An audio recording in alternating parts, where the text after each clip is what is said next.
Rebecca, tough break for the Hawks Wednesday night in Ann Arbor.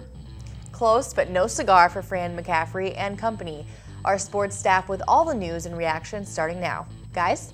For the first time since 2002, the Iowa men's basketball team came into a Big Ten matchup as a top 10 team in the country. And well, for the first time since 2002, the Black and Gold lost as a top 10 team in the country. That's right, Aaron. Bad news from the start. Last night in the House of Maize and Blue, with Nick Stauskas stealing the show after pouring in 26 points to lead the 21st ranked Wolverines to a 75-67 victory over the visiting Hawkeyes. Despite the loss, junior forward Aaron White may have become a household name heading into the second half and the Big Ten season, nearly lifting Iowa to what would have been a marquee victory on the road. 14 straight points down the stretch will turn heads at any level. Unfortunately, White's first half play, or lack thereof, may have ultimately cost the Hawks. It's a trend the Ohio native will have to buck if this group plans to make a deep run in March. Our basketball beat reporter Jalen Socek has the story. A new trend has developed for Iowa's junior forward Aaron White, with having a dismal first half showing that he'll make up for in the second half. In Wednesday's night's matchup against Michigan, he went blank for shot attempts while accounting for a single point off of a pair of free throws.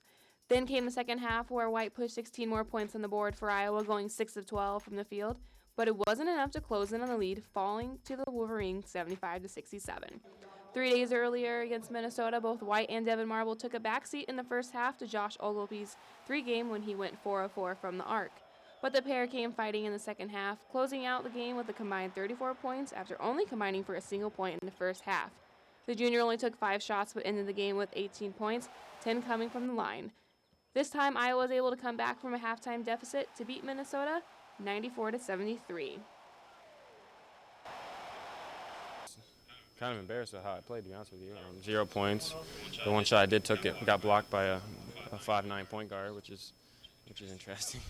You know, I had to turn the light on and really come out aggressive, and you know, I think I did that early on. You know, that putback got me going, and then I had the post move, and then from then on, you know, I was driving, getting to the free throw line, and I think that's what our team needed at that time. I think our team needed Dev and myself to step up, and I think that's what we did. And If Iowa wants to find success against the Wildcats this Saturday, White needs to continue playing strong, just this time in the first and second half. As disappointing as Wednesday night might have been for the Hawks on the hardwood, Emma Willis's winner has undoubtedly been tougher to swallow. Whitney Blakemore has a story of how an injury is forcing one of Iowa's best to take a different path.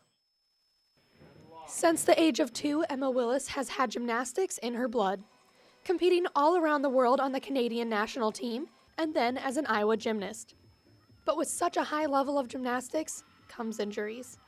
Willis underwent 2 elbow, 2 left knee, and 4 right knee surgeries.